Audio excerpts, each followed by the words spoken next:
ರಾಮಲಿಂಗಾರೆಡ್ಡಿ ಅವರು ಸಚಿವ ಸ್ಥಾನಕ್ಕೆ ರಾಜೀನಾಮೆ ಕೊಟ್ಟಿದ್ದಾರಲ್ಲ ಸರ್. ಹೌದಾ?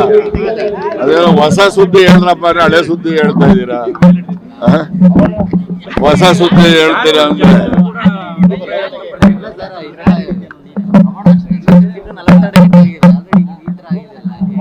ಅಲ್ಲ ಅಲ್ಲಲ್ಲ, ಯಾವ ಪತನ ಏನಿಲ್ಲ.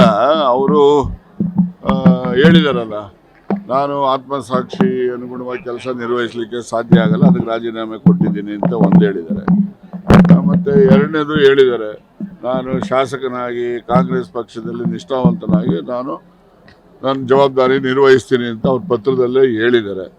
ಅದರಲ್ಲಿ ಅದು ಹೇಳಿದ್ಮೇಲೆ ಇನ್ನು ವಿಶೇಷತೆ ಏನಿದೆ? ಯಾವ ಟ್ರಬಲ್ ಶೂಟರ್? ನೀವು ಮಾಡಿರೋ ಟ್ರಬಲ್ ಶೂಟರ್ ಹಂಗಿದ್ಮೇಲೆ ಅಸ್ಸಾಂಗೆ ಹೋಗಿ ಯಾಕೆ ಟ್ರಬಲ್ ಶೂಟ್ ಆಗ್ಲಿಲ್ಲ ಹಂಗಾರೆ?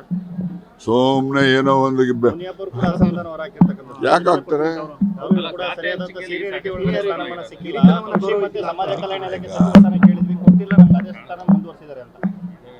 ಈಗ ಅದೇ ಸ್ಥಾನ ಇಲ್ಲ, ಅದೀಗ ಇವ್ರಿಗೆ ಕಂಡ್ರಿಗೆ ಯಾಕೆ ಫಾರೆಸ್ಟ್ ಕೊಡ್ಲಿಲ್ಲ ಹಂಗಾರೆ? ಅವ್ರಿಗೂ ಫಾರೆಸ್ಟ್ ಕೊಡ್ಬೇಕಾಗಿತ್ತಲ್ಲ. ಈಗ ಡಾಕ್ಟ್ರಿಗೆ ಹೋಮ್ ಕೊಡ್ಬೇಕಾಗಿತ್ತು, ಅವ್ರಿಗೆ ಯಾಕೆ ರೆವಿನ್ಯೂ ಕೊಟ್ಟಂಗಾರೆ?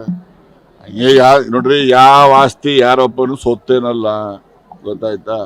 ಇವೆಲ್ಲ ಬದಲಾದ ಸನ್ನಿವೇಶಕ್ಕೆ ಅನುಗುಣವಾಗಿ ಅವಕಾಶಗಳು ದೊರೀತವೆ. ಆ ಬದಲಾದ ಸನ್ನಿವೇಶದಲ್ಲಿ ದೊರೀತಕ್ಕಂಥ ಅವಕಾಶಗಳಲ್ಲಿ ಅವರು ತನ್ನ ಬುದ್ಧಿಶಕ್ತಿಯನ್ನು ನೋಡಿ ಆ ಇಲಾಖೆಗಳಲ್ಲಿ ಉತ್ತಮ ರೀತಿಯಲ್ಲಿ ಜನಪರವಾದ ಕೆಲಸಗಳನ್ನು. ರಾಮಲಿಂಗಾರೆಡ್ಡಿ ಅವರು ಸಚಿವ ಸ್ಥಾನಕ್ಕೆ ರಾಜೀನಾಮೆ ಕೊಟ್ಟಿದ್ದಾರಲ್ಲ ಸರ್. ಹೌದಾ? ಅದೇನೋ ಹೊಸ ಸುದ್ದಿ ಹೇಳಿದ್ರಪ್ಪ, ಹಳೆ ಸುದ್ದಿ ಹೇಳ್ತಾ ಇದ್ದೀರಾ? ಹೊಸ ಸುದ್ದಿ ಹೇಳ್ತೀರಾ ಅಂದ್ರೆ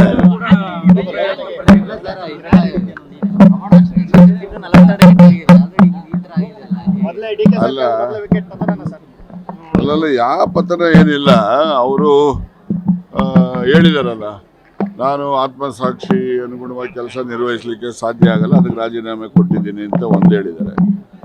ಮತ್ತೆ ಎರಡನೇದು ಹೇಳಿದ್ದಾರೆ, ನಾನು ಶಾಸಕನಾಗಿ ಕಾಂಗ್ರೆಸ್ ಪಕ್ಷದಲ್ಲಿ ನಿಷ್ಠಾವಂತನಾಗಿ ನಾನು ನನ್ನ ಜವಾಬ್ದಾರಿ ನಿರ್ವಹಿಸ್ತೀನಿ ಅಂತ ಅವ್ರ ಪತ್ರದಲ್ಲೇ ಹೇಳಿದ್ದಾರೆ.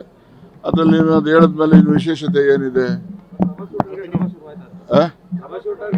ಯಾವ ಟ್ರಬಲ್ ಶೂಟರ್? ನೀವು ಮಾಡಿರೋ ಟ್ರಬಲ್ ಶೂಟರ್ ಹಂಗಿದ್ಮೇಲೆ ಅಸ್ಸಾಂಗೆ ಹೋಗಿ ಯಾಕೆ ಟ್ರಬಲ್ ಶೂಟ್ ಆಗ್ಲಿಲ್ಲ ಹಂಗಾರೆ? ಸುಮ್ನೆ ಏನೋ ಒಂದು ಯಾಕೆ ಆಗ್ತಾರೆ?